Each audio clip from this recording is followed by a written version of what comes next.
Good evening, mi gente. This is Ray Collazo, and you're watching and listening to the Found in Translation Talk Show, the talk show that stacks truth about politics, today's hottest issues. Thank you so much for joining us. Let's just go right into it. We're going to have an incredible show. This is really the beginning of it. You know how we do. We don't celebrate birthdays, anniversaries like one day. This is really a 2-week plus celebration of a very special time in my life. It marks the 7th anniversary of the Found in Translation Talk Show. And throughout this show, we'll touch on it, but we're really leading up to a very, very special episode, the 70th anniversary of the show next week, which we'll talk a little bit about in this show. And the next 2 weeks is really a celebration of all of you, the people that support this journey to not only inform our community about the real deal and just be straight up about it in a way that people can understand and then take actions on, but also a celebration of all the voices in our community that oftentimes are not given the voice and the platform they deserve. Two people that deserve all kind of platforms because they have a lot to say. Two great members of the Found Translation family who are with me today. Welcome back, of course, my compadre Elbert Garcia. Hey, ¿cómo está, Ray? Hey, you know what, Elby? The only thing better than having one of my Dominican sidekicks on is having another two. And of course, we welcome the prodigal daughter herself, Dionely Reyes, back in the building. Que lo que. Nothing better than one than two, you know? There's no question about it. We're very fortunate to have gotten Dionely back, period, since she's last been on the show. She has simultaneously become an IG and TikTok celebrity. Oh, yeah. Thank you. Blessed is the word. Blessed is the word. Tips later about to build our TikTok acumen, but that's another story. Dionely, how are you this evening?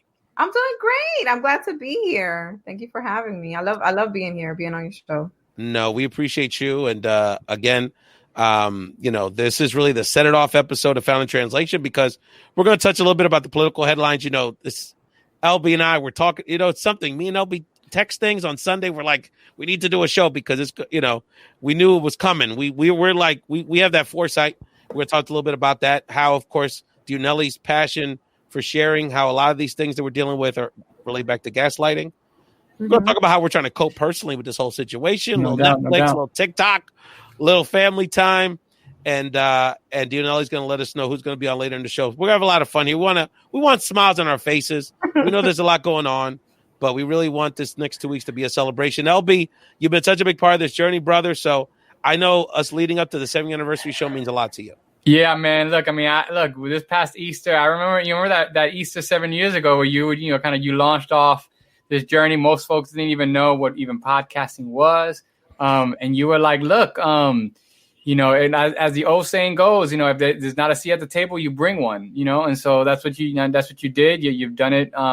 The list of, when you really look through the list of all the guests that you've spoken to, is pretty amazing. And especially to see like folks who perhaps as the old movie Juice goes, they were locals and then they became, national folks. And in some ways that journey, Found in Translation is part of that journey, No question about it. Dionely hasn't been part of the journey quite as long, but a big part of the show, not only just being a very insightful contributor, but being a part of the radio part of this journey. So I know Dionely, this last year and a half we've all been working together has been a lot of fun. Absolutely. And I'm looking forward to producing my own show. Like, you inspired me to do that and you believed in me. So I appreciate that. I always mention you. I really appreciate you believing in me. I know you do. The feeling's mutual. Oh, I thank you. Do you want me to let you know what we're going to do later on in the show? Yes. Okay, so later on in the show, we will continue our series on how to support loved ones on the spectrum with a segment featuring autism advocate Maryanell Agosto. And Maryanell will share tips on how to support autistic children cope during COVID-19 season. And Carol Obando-Derstine will join us later to share tips on electrical safety and resources to help our families. We also will preview next week's 7-year anniversary episode. That show will feature a talent extravaganza on the MIT family. Oh my goodness. I'm so looking forward to that. It's going to be awesome. Ray, we are going to set it off because those in power who have failed to protect us from COVID now want to blame immigrants for our problems. This is textbook gaslighting. So if you like, I could also define what gaslighting is. Very quickly for folks. So that would be good to settle us back, ground us in that conversation. Absolutely. So gaslighting, I know you guys probably heard it here and there, but you're not really sure exactly what the definition is. So gaslighting is an insidious form of persistent manipulation and brainwashing that causes the victim to doubt him or herself and ultimately lose her or his own sense of perception, identity, and self-worth to the point where he or she must rely on the gaslighter for a sense of reality. So gaslighting can occur in personal relationships, at the workplace, or over an entire society. So this is something that's happening to us, especially, minorities, immigrants. That's definitely happening to us because something gaslighters do is they repeat a lie over and over, and then they think that will magically become the truth. And that's not the case. We got to stay grounded. So this weekend, I think it was, and if people to follow us on Twitter at FIT_talk show, I tweeted out something related to the discussions that were happening in the Midwest and the plains around the fragility of a lot of our meat processing plants. So a large chunk of the pork and chicken that we eat comes from the breadbasket of the country, middle America, right? And they talk about these plants in North Dakota and Iowa and Grand Island, Nebraska. And the truth is, this is why you got to watch Found Translation, is that the media does not really highlight this. But the reality is those plants are extremely diverse and have high immigrant, whether they're Latino, Ethiopian, Asian, high immigrant populations. Because the reality is, who are the people that are going to do the most dangerous work for a little amount of money and the least amount of worker protections? It's going to be our immigrant population. So while the story was kind of like this generic story related to, are they, there's a lot of COVID cases. They're not closing these places. How are they protecting these workers? The story really about how the most vulnerable people, not all, but a significant number of Latinos and immigrants were the ones being put in harm's way. So then what the Smithfield plant, some of these other plants were doing was starting to say, well, it's their fault because they go home, they live in little apartments, they have a lot of kids. They were trying to make it sound like it was the workers' issue, not that they weren't getting, not that they weren't getting sick at work where they're piled in like sardines all day, chopping pork on a line. So I text LB saying, you know what? They're going to start. This is the beginning. They're going to start blaming us. How are they going to spin blaming us for this problem? Sure enough, President Trump this week signs an executive order blocking all immigration. But of course, the day after, the exception for the farm workers, because we have nothing to eat without them, the exceptions for the nannies, the exception for the medical people, the computer people. Wow, it really adds up. Wow, it turns out the immigrants are a big part of the solution, not the problem. So, LB, I know watching this from a political theatric perspective, not only is it infuriating, but it's very illuminating that this utter failure of leadership, when it started with blaming the Chinese and that causing a spike in Asian American hate crimes, and now blaming immigrants for going to work or going home or having a family, the passing the buck of this administration for their failure to protect us as the leaders of the federal government is disgraceful. Well, it's almost as if, Ray, like every time that people get a whiff of maybe the administration not being able to handle this, he's got to pivot and give something and say, hey, let's distract, right? Or pivot and say, like, let's find someone who we should be more angry at, or who's someone that we always know we should be angry at, whether it's these foreigners, quote unquote, or these other folks, the folks who are in the most vulnerable situations, right? And it's amazing, especially because, he does this, or they do this, literally a good week and a half, after there's been a ton of media talking about, like you said, the folks on the front lines, everyone from folks at the retail, folks at the grocery store, the farm workers, but then also the medical professionals, right? A whole slew of medical professionals who are, who are in terms of either foreign born or children of immigrants who are working in doctors and hospitals, right? Who are working in some ways in some of the medical labs to try to get, a vaccine for this, right? All these things because of their failure to not just in terms of, to failure to do two things, I would say, right? A, to have actually a public health infrastructure to actually respond to this, right? So some sort of testing, some sort of like way to make people do that. And also to figure out how the hell people can pay their rent, their mortgage, and also to keep the economy, right? Because, I mean, everyone talks about reopening the economy, but the truth of the matter is that there's still a lot of people making money out there, right? Unfortunately, it's the big folks like, the folks who can cover overhead, right? The Amazons and those folks, but don't sleep. That economy is still roaring for them. So what's going on for us, right? What's going on in terms of for workers and most people, right? Like, how can they be able to survive, right? So their inability to actually come up with an answer. And again, not complicated mathematics, not like some like big scientific formula, right? But like simple things of like, hey, how is it that I can, can you give me some relief so I can, pay my mortgage, or make sure that like my rent is free this week, or that, or that at least a bill collector stopped for a month or two, right? Like all those are things that the administration has a potential hand in doing. And we know that they can, right? Because we know that through executive order and through administration rules, they can do stuff, right? I mean, we saw this, earlier this week when we saw education, the education head, Betsy DeVos, write a rule that basically made sure that undocumented, that colleges couldn't provide any relief, right, to undocumented students, right? To me, which is increasingly always the most asinine of things, right? Because here you have most undocumented folks, they're not getting financial aid, right? They're working all types of hours to try to pay tuition, right?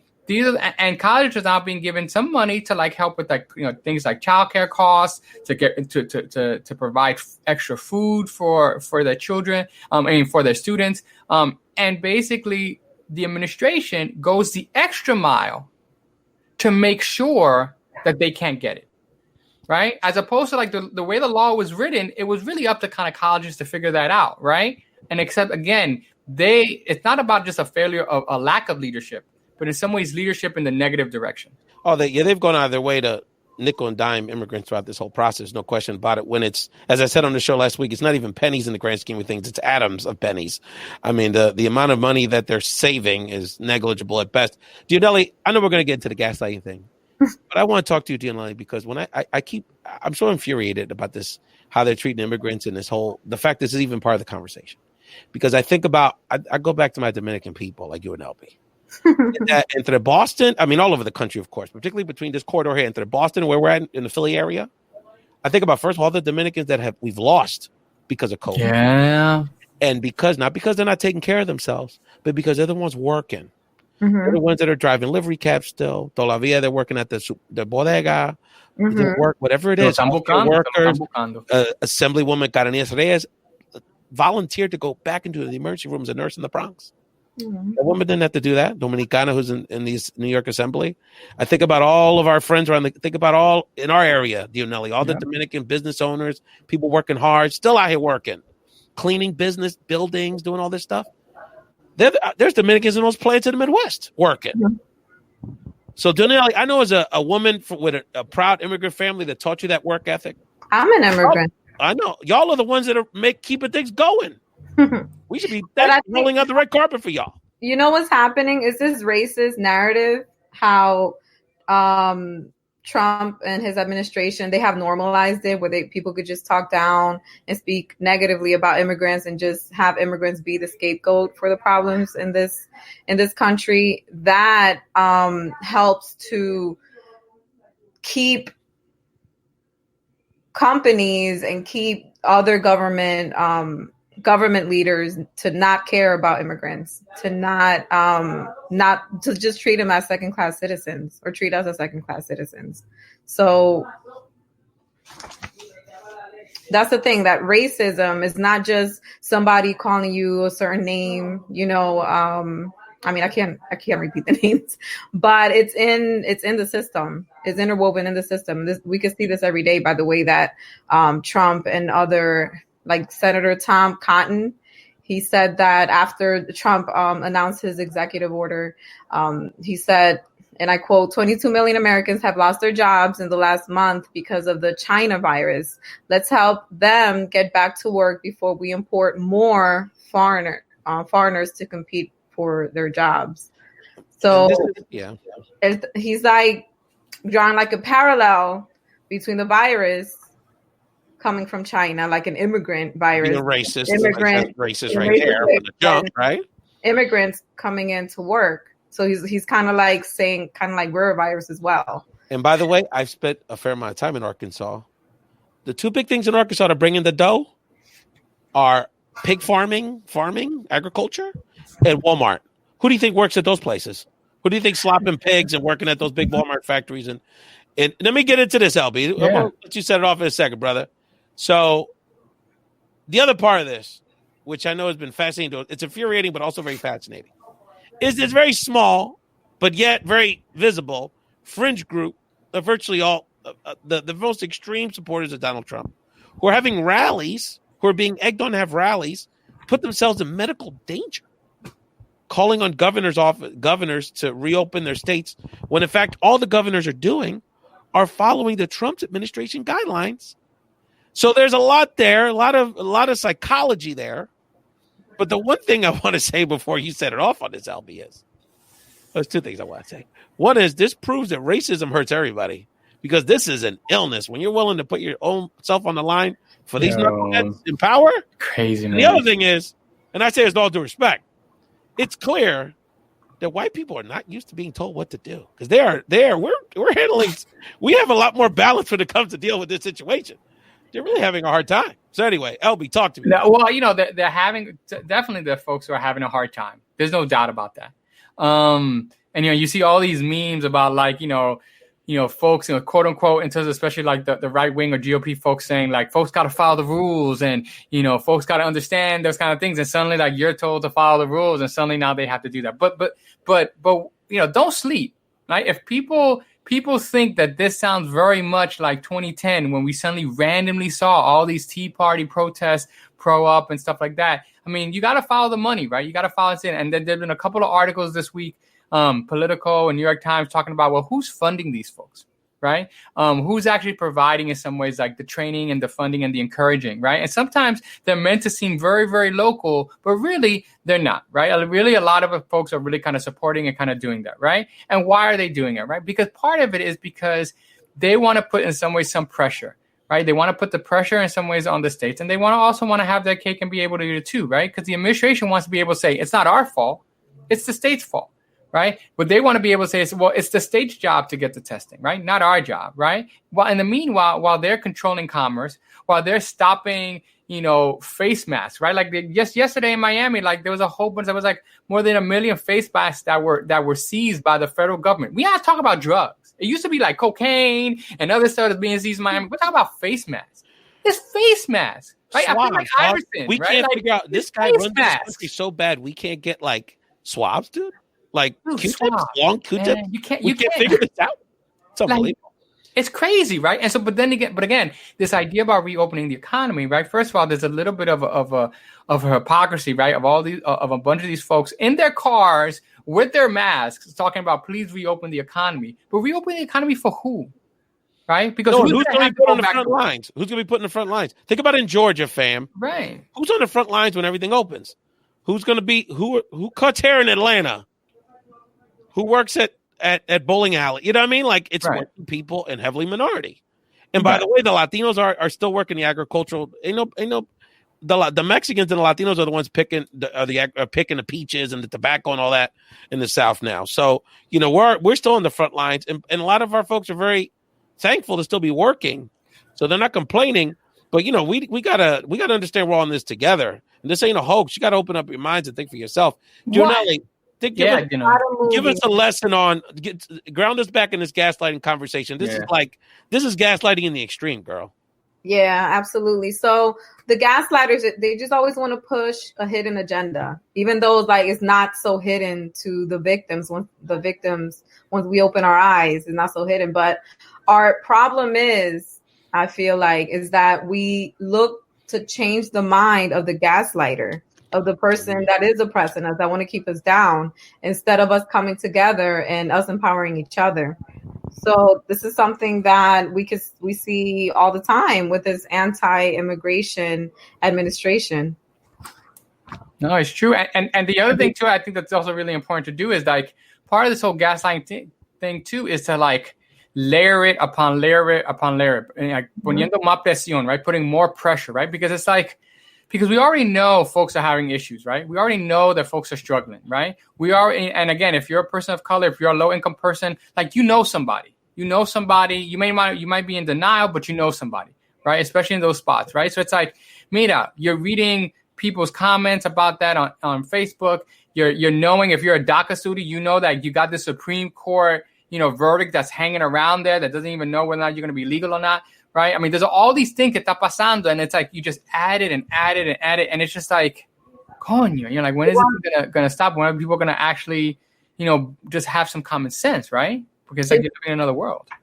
That's the thing, like you said, like gaslighters, they layer and layer and layer it. They don't just attack you one way, they attack you all different ways. And then they want you to just get exhausted. Like you're just like, your mind is spinning. You don't know which one to resolve or which cause to fight for first, because there's so many things that are going on and that is being played against you. So, and this conversation continues to be exhausting, but it's important that we point out the truth. Yes, and definitely. That even these people that we disagree with diametrically, politically, in this whole situation, we don't want them to get sick. We don't want them to die. And at the same time, and I'm telling this to my people, is that this goes beyond politics. We need to protect ourselves first in this whole situation. Pero fíjate this, though. This is the thing that also gets you when you really, really think about it. Okay, all this talk about the economy is not because people also want. I mean, there's a small bunch of folks who are like definitely in terms of like pro-Trump and whatever he would say, they would go, right? But there is a real contingent of folks out there who really want this economy to open up. But fíjate, they would rather risk dying at work, right, than not having a job. And what does that mean? Like, to think about it, like what kind of situation you have to be in. That's right. To be like, coño, I would rather, I need this job. I need to be out there. Whether that job is for like your identity, whether that job is for like, in terms of to pay the bills, they would again rather risk that. And we can't even address that, because at the end of the day, that's what it's all about too.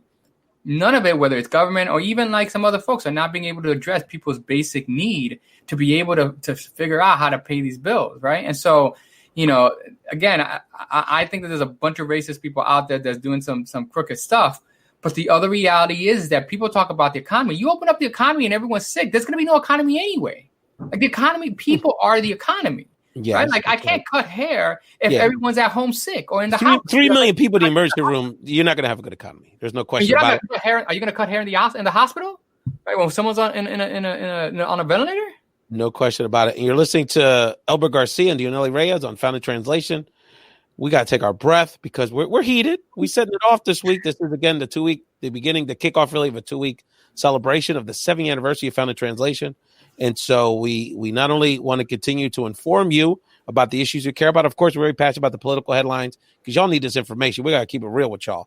And we need to empower you so that you can express the real deal to your friends, your associates, the people that you influence, so they can understand why they have to get involved in the political process, why they have to raise their voice, and why they have to speak truth to power in this whole situation. Dionely Reyes and Elbert Garcia and the rest of our Found Translation family are about that. Before we bring in our very special guest, just going to continue our series about autism awareness.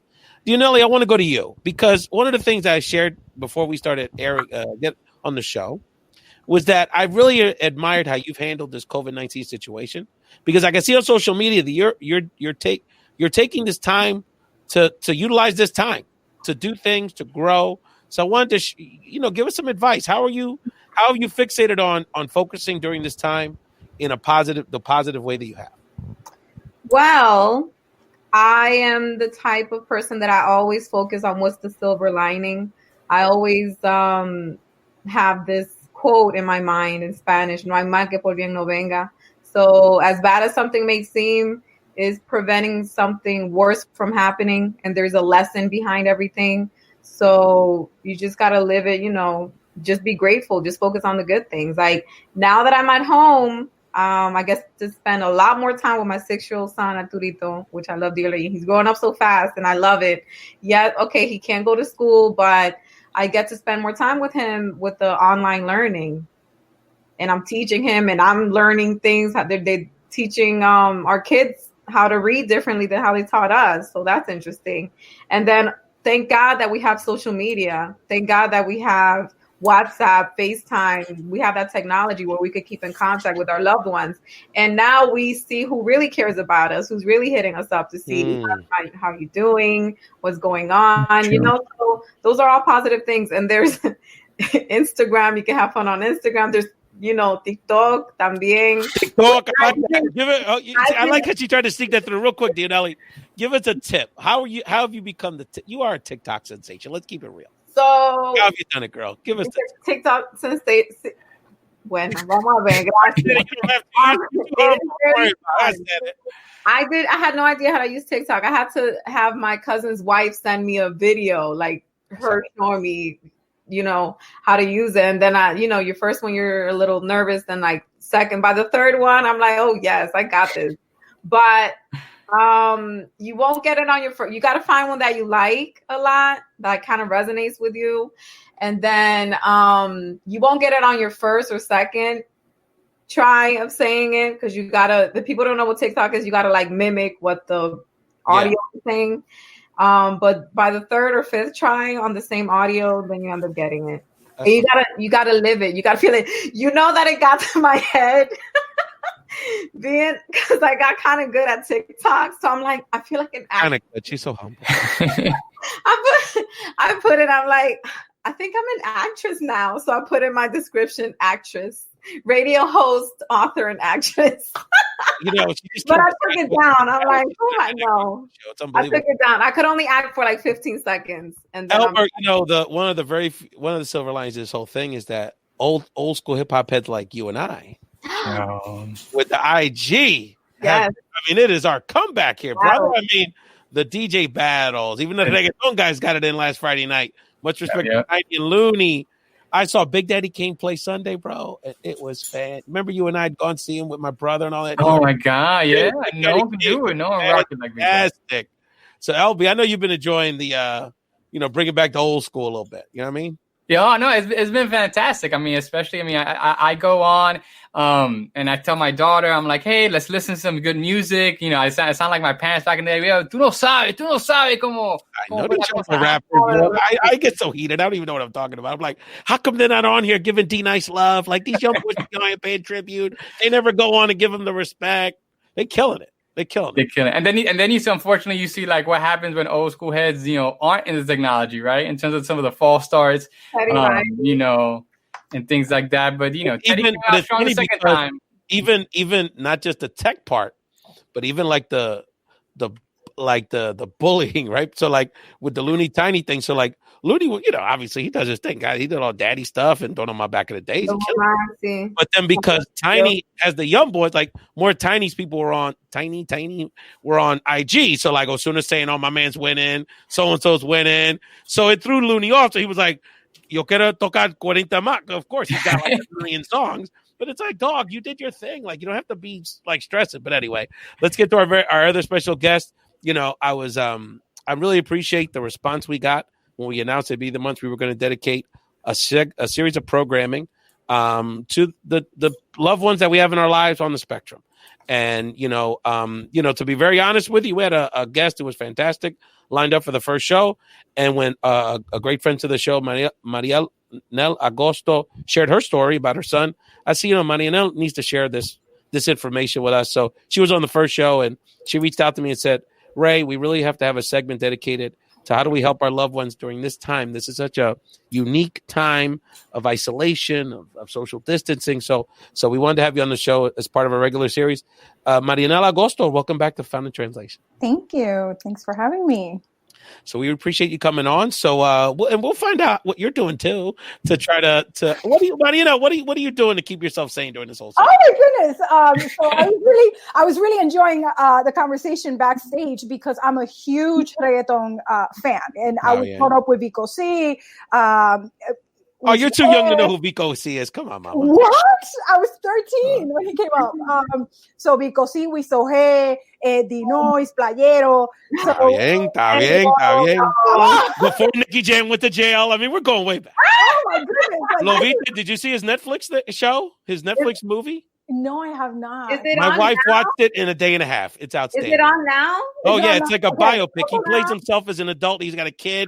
It's like 10 episodes. It's really good. Okay. Yeah, we'll talk about it next week. I haven't had a chance to catch up.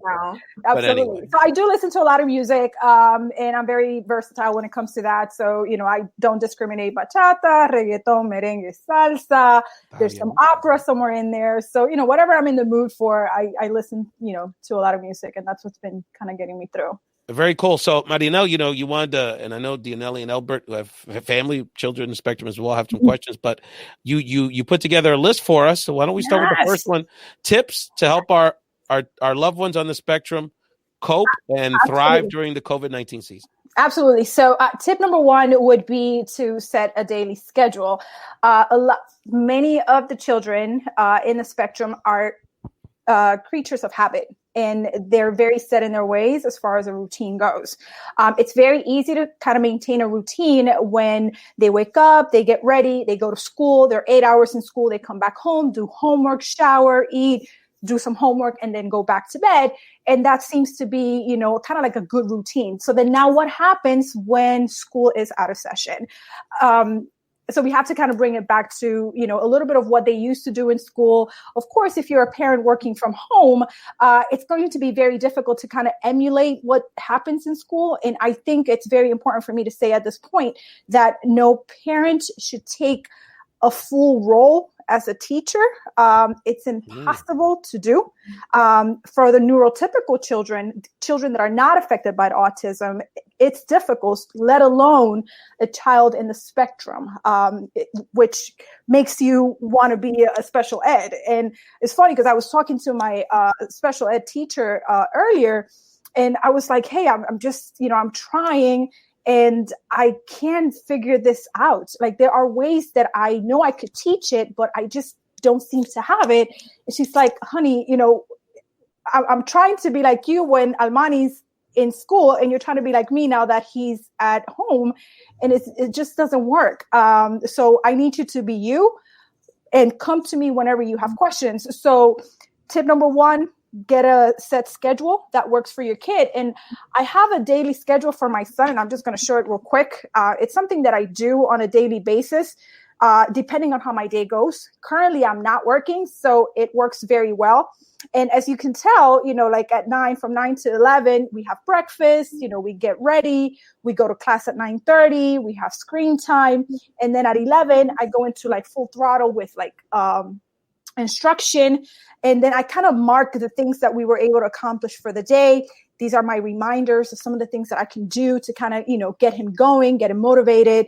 We have lunch, we have 1, 2, 3, we have books, we have chores, we have kind of, music therapy. We have all kinds of things that I know he likes and enjoys. Then we have dinner, we have some screen time, we have outdoors, we have walks. So I try to kind of have this on a daily basis. And I start my instruction at 11 because I feel like it's also very important as a parent to have some me time. And my me time happens in the morning and it happens at night. I want to be able to have my cup of coffee. I want to be able to sit down, jot down what I'm doing for the day with my son. When I was working, it was like, what am I going to do with work and also my son? And to kind of hold myself accountable to the fact that I need to keep Almani on track. So tip number one will be to create a schedule that's going to work for your child. Do speak to the special education teacher, because she or he is going to give you everything that you need to know as far as a routine goes. So then you're able to bring some of the school components into the household. Tip number two, you're not a teacher. If you're not, you're not, and that's okay. What I decided to do, rather than teaching the how to read, the math, I'm not good at those things. I'm not good at teaching those things for my son. And I'm okay acknowledging that. So what I do is that we go to class, we'll have the teachers teach him that. We'll have some transferable learning skills that I could use. But for the most part, I'm focusing on the vocational pieces.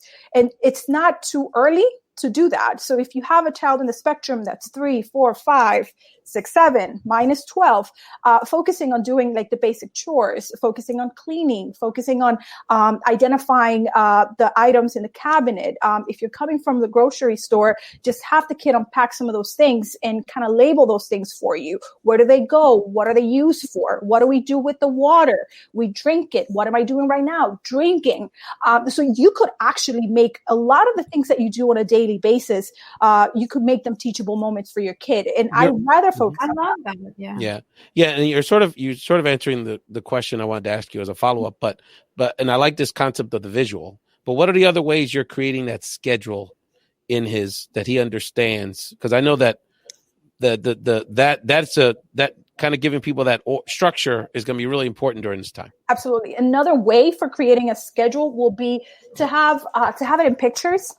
And I also want to be very realistic. I'm not a picture person, and this requires some work. But if you are, go at it. Well, this way. There we go. A lot of crafty found the translation heads. So I know Christina Vega's watching. She's a great a scrapbooker, So there's a lot of people that have that skill. So the funny thing is that, the first thing you do is wake up, you brush your teeth, you get ready, you have breakfast. So what I also do is that I kind of show him that and show him the order in which things get done. So then he has an idea of what he's kind of, getting himself into. And there's some negotiation. My son personally hates brushing his teeth. So then what I'll say is like, we'll do this first and then we'll have breakfast, or we'll do this and then we'll have the iPad. And I'm able to kind of negotiate things with him that way. And the reason why, addressing and treating this differently than you would do neurotypical, when you're dealing with a kid that's not affected, it's like, go and brush your teeth, like knock it off, go get it over and done with.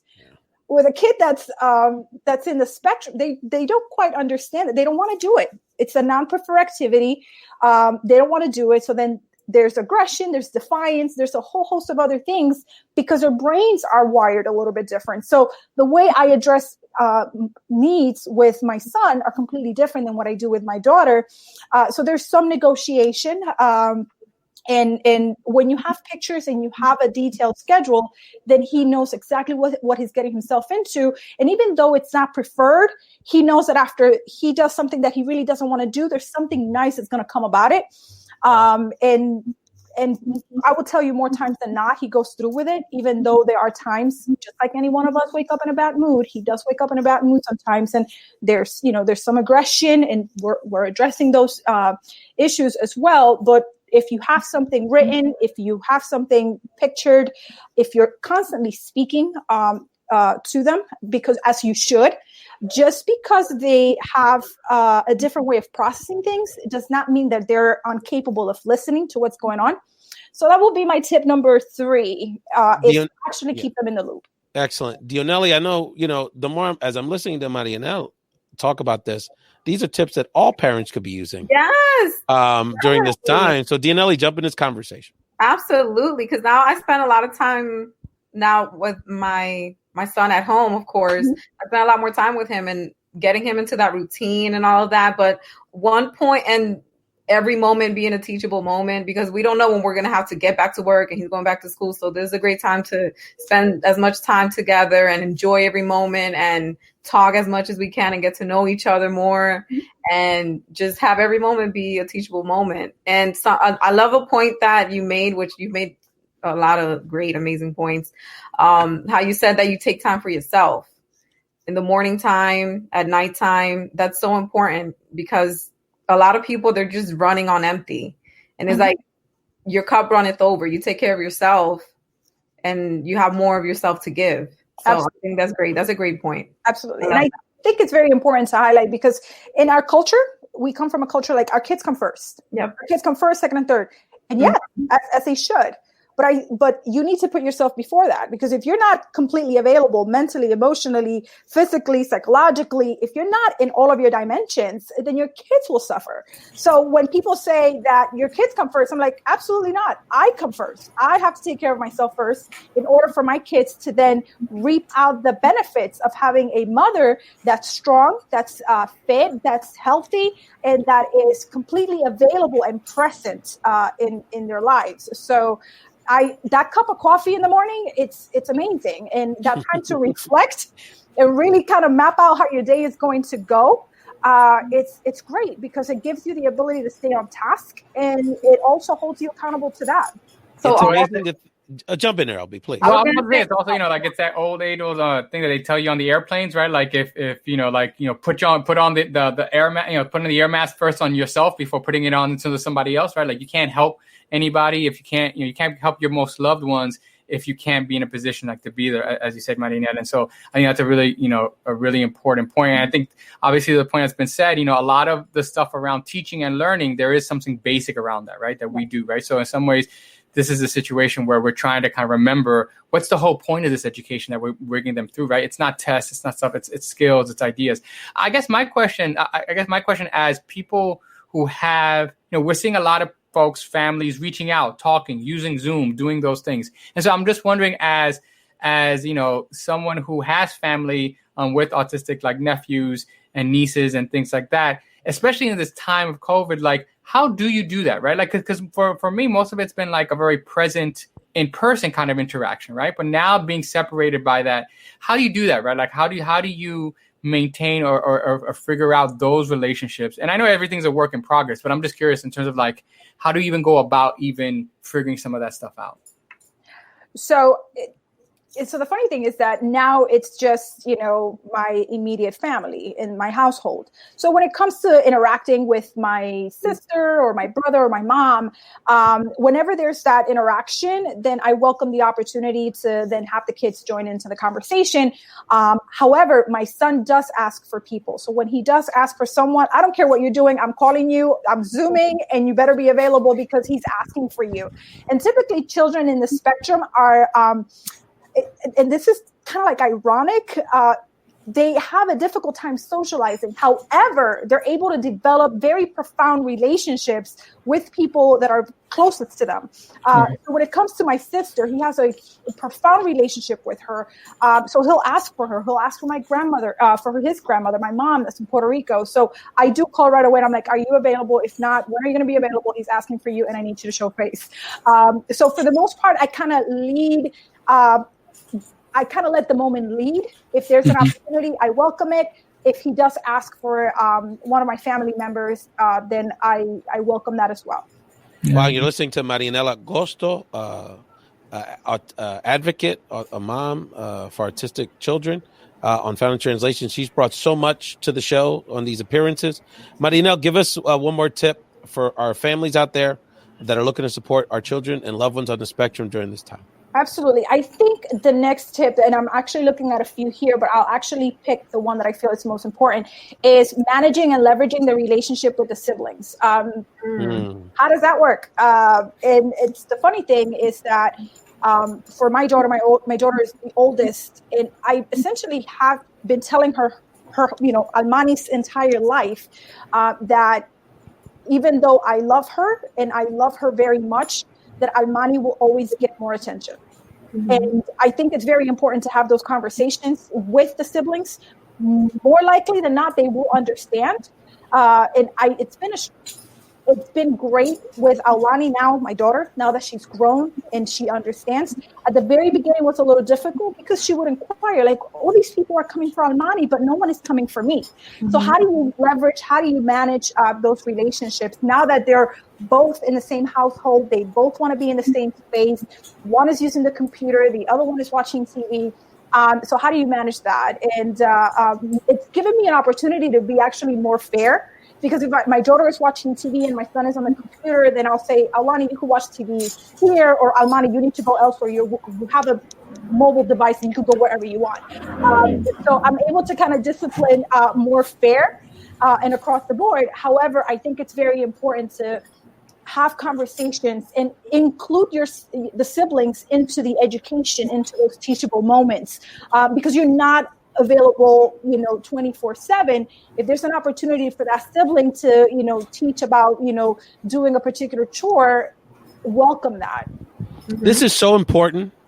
What Maryanell said, it goes beyond supporting just our children on the spectrum here on Found in Translation, because what she just said around being straight up with her older daughter about this whole situation and how they as a team had to manage the situation as a unit, that's leadership. And so one of the things that and there's lots of levels to this whole political situation, this pandemic. But one of the things that I've also tried to weave into these conversations on Found in Translation is that this is about challenging and really thinking about what leadership really is. And so part of the fixation on this figure that now we're having to deal with, right, that's actually showing when it comes down to it, no leadership, was this idea that there's a theory that that's what leadership's supposed to be. The rich white guy on top of a gold mountain that bosses everyone around, yells at people, fires people, and that's what tough is. And that's what being a leader is, when in fact, what Maryanell does every day is what real leadership is about. Not looking for glory, grinding it out, doing all the things. I mean, look, this woman's drawing comic books for her son, okay? And she said to herself, I'm not really into this, but hey, I got to do it. And when it came to it, for her mental health, for the benefit of the entire unit, she had the leadership to sit down with her daughter and say, in the same way I've got to put some extra boots on the ground leadership for our son, you have to do for your brother. Mm-hmm. And you're going to have to take on more leadership and mature and grow. And guess what? Instead of talking around it, because look, the easy thing would be to ignore that conversation, right? Yeah. But like I say, the easy thing would just be to ignore it. And it's sort of this underlying issue. And so many times our loved ones, our children, they just want to be told straight up what the deal is. Yeah. You know what I'm saying? So that is such a profound lesson, even going beyond parenting, is about leadership. In the same way that 2 months ago, if this guy in DC had said, look, this is going down. This is going to be tough. We're going to have 2 years, but this is the game plan to get out of it. And if we all work together, we can get through this. That would have been a lot better than this whole, what's going on now. So that's so many lessons there, man. Stay here because you're going to be part of this conversation. But thank you so much. This ain't going to be the last time we're going to talk about these loved ones. And you've brought so much, in these 2 appearances, you brought so much to the table. So you're going to come back. But, I want to bring on this person not only because she's got a lot to share, but LB, when you and I started with Found in Translation way back in the days, this is how sad it was. Let me bring her on. Our homegirl, Carol Obando. Carol. Hi. What's going on? Hi, Carol. And I think you were excellent. I really applaud you. I watch your videos that you're posting on social media with your family, and you are a role model, an inspiration. So thank you. Well, Carol, you're an inspiration too, and not only a great friend. I love how the Lehigh Valley's taking over the show. It is wonderful. And by the way, Colombia, Carol representing for that as well. But I want to thank Carol publicly because, as LB and the very close people in my life at that time, 7 years ago, God, I was so obnoxious when I started podcasting. I was so passionate about it, and I still am. I'll talk about it all day if you want. But I really just felt it was important for me. I just thought it was a platform to fit me, my personal persona and style, but I just thought it'd be really important to have these forums. And now this is how we're all. Now it's like, of course, it's obvious, right? But Carol was such a welcome ear, and it's so bad because when we had like 80 people a week listening, I could tell we had one fan in Lehigh Valley. I could tell by the regions, and it was Carol that would download the show. So there would be weeks. So you don't understand, Carol would be like, all right, she listened this week. There's 2. Maybe she passed it along to a friend. Or if she got busy, nobody listened this week from Lehigh Valley. She got busy, no problem. So, but I just want to thank you, Carol, for your leadership and your friendship over the years. So I would just wanted to ask you before Maryanell leaves us, how did you get out of that conversation? Because I know that there's a lot of lessons in Maryanell's wisdom there. Yeah. I love Maryanell, and I really appreciate the work that she does to spread awareness of autism. So thank you for that. And a lot of times we don't hear from Latinos that have families like this. So it's refreshing to see a different kind of family and trying to figure things out and trying to offer just a great perspective, a good outlook. So thank you. So before we say goodbye to Maryanell, hopefully next week, the show next week is going to be a 2-hour extravaganza. I got singers, I got rappers, I'm trying to convince a certain Dominican Selena impersonator to make an appearance. We'll see. I have Hollywood actresses doing one-woman shows. I got a poetry slam guy I'm introducing tomorrow. Follow the social media. So, but I also want people like you both and LB, of course, people that aren't, we're not like creative people in that sense, but I just want you to pop on here for a few minutes. So please stop by next week and just say hello. And we want to rep for the different networks of friends and supporters. So Maryanell, any final words for our Found in Translation community? So I would just have to say thank you so much for the opportunity to bring me on and to talk a little bit about what's it all about living with autism. My son will be 10 years diagnosed on the 26th. And if I were to tell somebody, how I felt when he was diagnosed, I was devastated. And as time went on, you kind of sort of start finding what normal looks like. And what normal looks like and feels like, it changes as, my child has grown and developed to be the person that he is, and it will continue to change. So for folks who are, living with autism, and you may be at 12, you may be at 5 years, you may be at 2 years, you may be at 20 years, always find ways of educating yourself and never lose hope. Maryanell Agosto, autism advocate and autism mother. Thank you so much, Maryanell. You'll be back soon. Absolutely. And hopefully we'll talk to you next week. Absolutely. Bye, guys. All right. Thank you. Before we get in this conversation with Carol around some of the sort of safety and resource tips she wanted to share with our Found in Translation community, Dionely, let people know where they can subscribe and support Found in Translation. Definitely. So support Found in Translation Talk Show by subscribing to Found in Translation Talk Show anywhere you can download a podcast, including iTunes, Radio Public, and now Google Podcasts. Subscribing and writing 5-star reviews helps the show move up in the directory rankings. So please give us the 5-star rating. No, we need to get that love, people. I'm telling you, it's very helpful. And for Android people that have those Samsung phones and Android devices, Google Podcasts now has an app on the Android side, so there's no excuse. Just type in Found in Translation, and they can support the show. So Carol Obando-Derstine, Carol, a great supporter of the show and so humble. And so she reached out because she had some resources she wanted to share with our community, particularly those that live in the state of Pennsylvania. Much respect to your fellow GACLA commissioners. A bunch of them were on the show recently. So the Governor's Advisory Commission on Latino Affairs is a wonderful group of leaders in the Keystone State. So Carol, share with us the first resource you wanted to share with our Found in Translation community.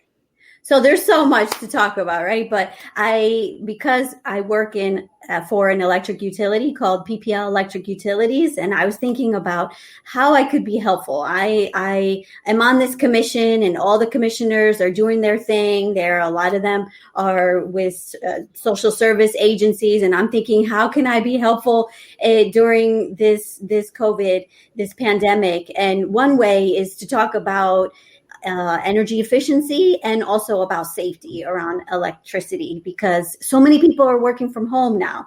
And so we know that there are electric hazards, and I am just always trying to be as helpful as I can in my community.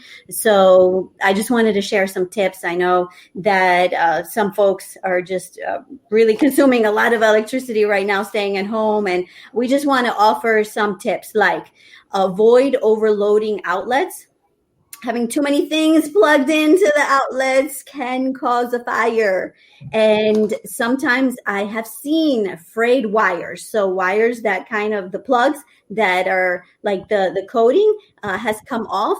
Frayed wires cause fires. So it can be very dangerous. So we want to make sure that also that you unplug appliances when not in use to save energy and minimize the risk of shock and fire. You can do things like never plug a space heater or fan into an extension cord or power strips. That's a good one. I didn't know that. That is a good one because we have heard of many fires started like that and other things. Let's see. Let's keep going.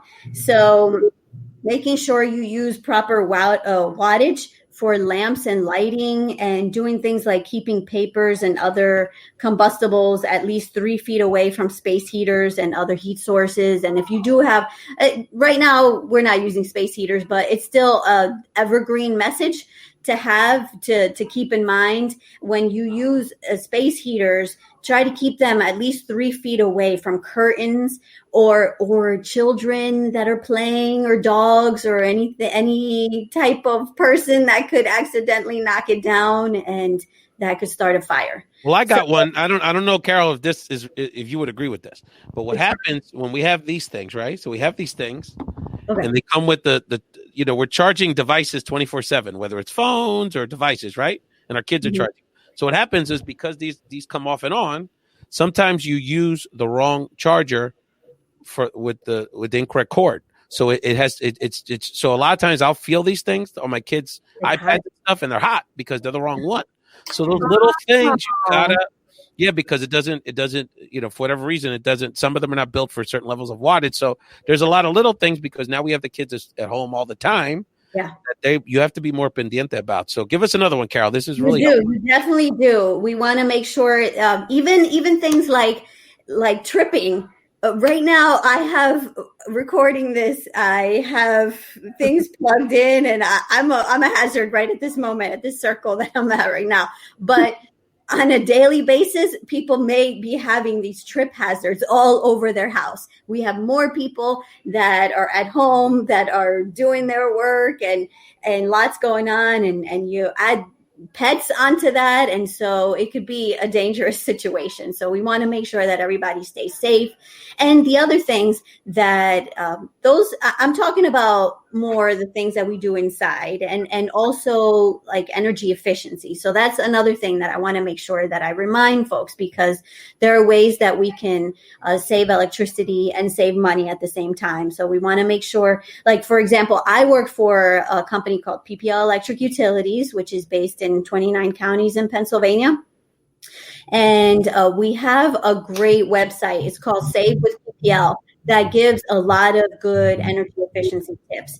And another one that I have mentioned in many places that I go to talk to people about energy efficiency is the little things like unplugging those devices and the charger for your phone when the phone is not connected to it.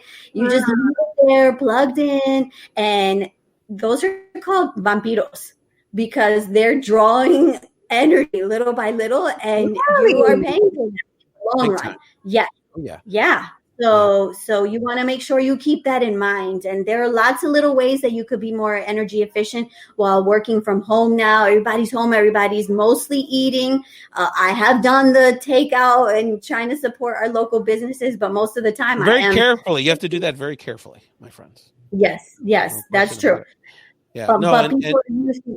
But people like could be using more the crock pots, and if you are going to warm things up or cook, if you could do it in your maybe like little toaster oven instead of having to turn on your full oven, that's another way that you could save electricity. Is the crock pot good instead of the oven? So it just uses more energy. So if you have just something small that you're warming up, I have a toaster oven and I use that a lot. And I could even bake, something smaller in there and not have to turn on the whole full oven, because that's gonna consume more energy. What about the crock pot? I'm sorry, I have this crock pot I bought. Are you concerned? Is it that's a fire hazard? It's good to think about it. No, that's my wife was killing with the crock pot. I got it 6 months ago. I haven't used it yet. But the crock pot is more efficient. Okay, good. Yes. Okay, crock pot. 2 thumbs up. Now there's like something. It was like como la olla pitadora. What is that called? The pressure. It's like a pressure cooker. It's like it's like the all pot, I think it's called. Yes. It's like something new that is everything. Yeah. And well, those air fryers. Do you have an air fryer, Carol? Yo no tengo uno, but mommy has one. Life changing, my friend. Life changing. Yeah, mommy has one. And the best French fries ever. Got to shout out, speaking of French fries, Frank Bull, who is a restaurateur in Philadelphia. He's got the Latino sushi place on Jordan Avenue. Fantastic place.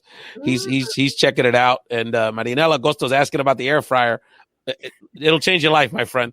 And your sidekick at Gakla, Nelly Jimenez Arevalo, is saying hello. So a lot of good people. Nelly, got to get Nelly back. She's a great guest. She's awesome. She's a spitfire. She's a crackerjack. She's awesome. So Carol, yeah. So let me ask you a question. Well, actually, Dionely, do you have a question for Carol? Because it seems like now this is starting to create some concerns. I know you're with your son all the time, and I know we're always concerned about, especially boys. They get into all kind of situations. They want to see how things light up and all kind of stuff. So I know that these little tips are very valuable. She answered my crock pot question. That was very important. So it is efficient. And I didn't know that if you left the charger plugged in, even if nothing's connected to it, it still draws energy. I didn't know that. Oh, yeah. Sí, eso, por eso lo llamamos vampires, because it's just sucking, and it's, it's running up your bill. And it's like anything, right? Like, okay, one little charger here, big deal. But the thing is, you got 4 people in the house now. Maybe 4 people have chargers, charging their cell phones. Maybe there's tablets, there's computers, there's other things. So everything adds up. And I'm the one that I'm like going around turning off lights and, Oh, that's me in my house. I'm terrible with that. But Carol, jump in. No, Dionely, jump in. I was going to say, how about actually replacing the fuse box? Like, I'm not an electrician, but like the fuse box, could you upgrade it to like, oh, this fuse box is only for this much wattage? But could it be upgraded so that I would have to talk to an electrician about that. But but what I can say is there are things that you can upgrade in your house, like lighting. So LEDs are way cool. So LEDs are very energy efficient. No, and this is less energy than regular than incandescent light bulbs. Carol, there's an important conversation because not only, hey, look, I mean, most of us are, the budget's a little tighter than it used to be 6 weeks ago, right? So anyway, you can save $10, $20 helps. And also good for the environment. That's the other part of this conversation. Yesterday was Earth Day. I'm wearing green. Yeah, absolutely. So there was so many things going on, and we're promoting next week's show. I didn't get a chance to talk too much about Earth Day, but these are important things. Carol, I real quick, I wanted to, outside of your work with the utility company, which covers a huge chunk of Pennsylvania, and obviously the base of it there in Lehigh Valley has a huge Latino population. Do you have any thoughts around how this COVID situation is impacting either your customers, the Latino community you serve there in Lehigh Valley that you wanted to share? Because this is impacting us. First of all, I don't know if we've ever gone through something that impacts all of us over a long period of time like this. So there's so many elements, but the Lehigh Valley is a very interesting community. Yes, it definitely has impacted our customers tremendously. And we are in this together. We understand that this is a difficult time. So, for example, the PPL Electric Utilities, we are not terminating anyone's service at this moment. We've waived the late fees. We also contributed $500,000 to our Operation Help, which is a customer assistance program. We also gave $300,000. The PPL Foundation gave $300,000 to different funds, COVID funds throughout the service territory that we're at. We're in 29 counties to try to help, because we understand this is a very difficult time and our hearts are with all the people that are suffering. And so we understand the challenges that we face. And we also have a lot of our employees working from home because of that. And we can't have every single person work from home because we have line workers and we have people that have to be outside making sure that we continue to focus on the reliability of the grid. But we are making sure that we take measures to make sure that we're safe and that they are safe. And the one thing, though, that I do want to mention, because we have been talking about this a lot throughout our service territory, is if people do see line workers outside, to please maintain that physical distance, at least 10 feet. So please remember that. It's a lot of our brothers and sisters out there on the lines, literally and figuratively. So, Carol, we really appreciate it. As we wrap up the show, I want you to stay here because bring Elbert back in this conversation. First of all, shout out to a great sister of me and Elbert's, Yvonne Maldonado's in the chat. I believe it's Yvonne's birthday today. So if it's yesterday or today, so Yvonne, un saludo. I mean, you're a great sister of ours. That's what about the St. Louis, Missouri area. I don't know how Puerto Rican got to Missouri, but that's another conversation for another time. So her brother's even crazy. He ended up in Korea, I think. I can't even keep up with the guy. Every 6 months he's in Australia, Indonesia. I mean, anyway, they're international, the Maldonados, but you know how much we care about y'all. So Carol, again, you being part of this journey for many years, and Elbert, of course, my brother, and Dionely. So I'm going to ask you this question. I'm going to start with you, LB. What are you looking forward to next week's anniversary show? What are you looking forward to?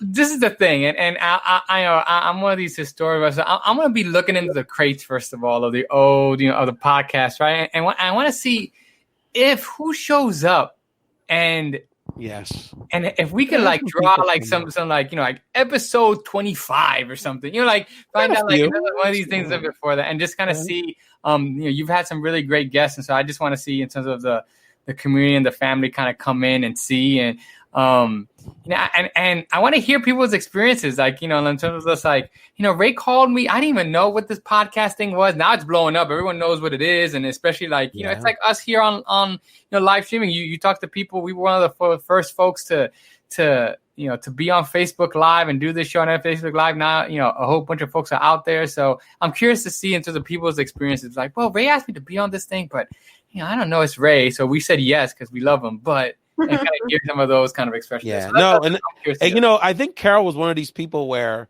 it happened probably like 20, 30 times during the journey where I introduced the concept of podcast to people, and then they became addicted to them. And I think Carol was one of those people, because I think I might have been the first or second she listened to. She was like, oh, that's all. They're so cool. I listen to them, and there's so many interesting things, even beyond obviously our show. But so no, it's been a lot of fun. So Carol, what's thinking about next week? What are you looking forward to, either seeing on the show or just thinking about how the show has sort of helped mark the time here over the last few years? Yeah, I just love like reminiscing. And so I look forward to that. I love that. I love getting together with friends and just talking about like, how it all got started. So that I love that.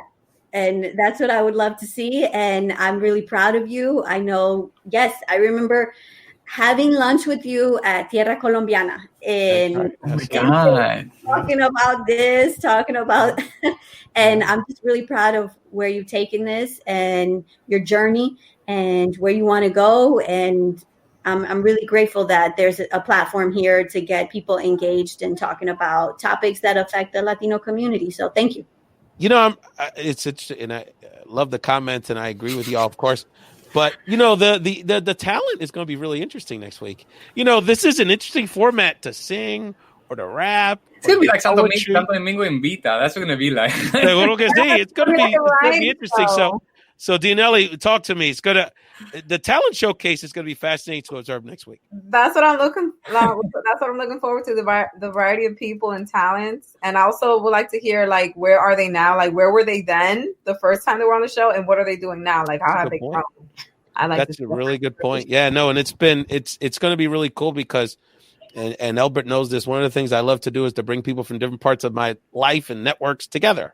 So Carol's kind of part of my Pennsylvania Latino leadership crowd, and of course Elbert, a dear friend from college, and Dionely from the Philly crew, and so we've got people from, literally people that are in the grind in Hollywood trying to do their thing, that aren't from Hollywood but went out there to do their dream, and they're moving on up, and we got local people that are doing their thing. We got people from New York, so that's going to be a whole lot of fun. So Elbert, Dionely, and Carol, thank you so much for joining the show. There actually is going to be a show in between this episode and next Thursday that I'm going to do on Tuesday with Zoe Colon, a political activist in Florida. Next Tuesday's show will really be kind of our political nerd show for the week, so we can deal with all the political headlines and some of the political stuff. Zoe really wants to. We're going to have a conversation next Tuesday on Tuesday's show about Black and Latino coalition building. So how do we work together in our communities?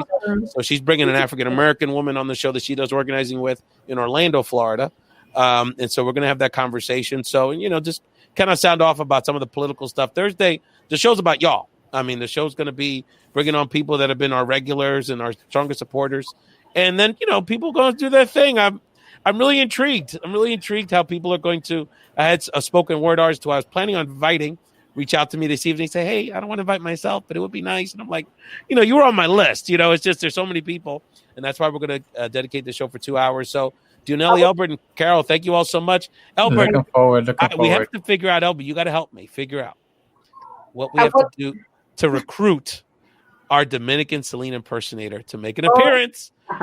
Elbert, is it a Mangoo delivery? Like, what is it going to take, brother? Well, we'll find out, first of all, who their moms is. That's always a powerful force. And then we'll just figure something out, Primo. You mentioned it's as a 2-hour long show. Will it start at 8? And yeah, it'll still be it'll just be from 8 to 10. It'll be 8 to 10. Okay, because some of our California people are going to come on a little later. We got artists from California and Arizona that are going to come on. So, Dionely, you only know about 2% of the world here. We got so you don't understand the people that are trying to squeeze on, and the political people, the music people. Well, you were everyone's trying to get on. Journey at this one event, so you know a lot of people. I know that much. Yeah, I mean, we could have just done 2 hours just to the Dominican crew. You know what I'm saying, Elby?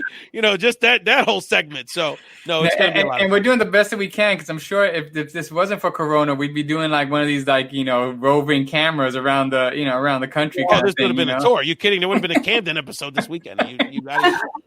Camden. Elbert, Dionely, Carol, Dionely, don't leave us for another year to become a TikTok superstar. No, I'm here. I appreciate that, Elbert. You know how we do. And Carol, it's been, one of my regrets, Carol, is that it took too long to have you on the show, because you've always been a big part of the family, and you do a lot for so many people in a very humble way. You don't take any bows, but you are a fantastic leader in your own right. So thank you for joining the show, giving us the tip. And we appreciate everyone watching and listening to Found in Translation. We just stack truth here about what's going on in the world, and bringing some wonderful voices to the table, like our friends that joined us today. So thank you so much, and keep enjoying our anniversary 2-week celebration. Peace. I will. Yeah. Thank you. Bye, everybody. Bye. Bye.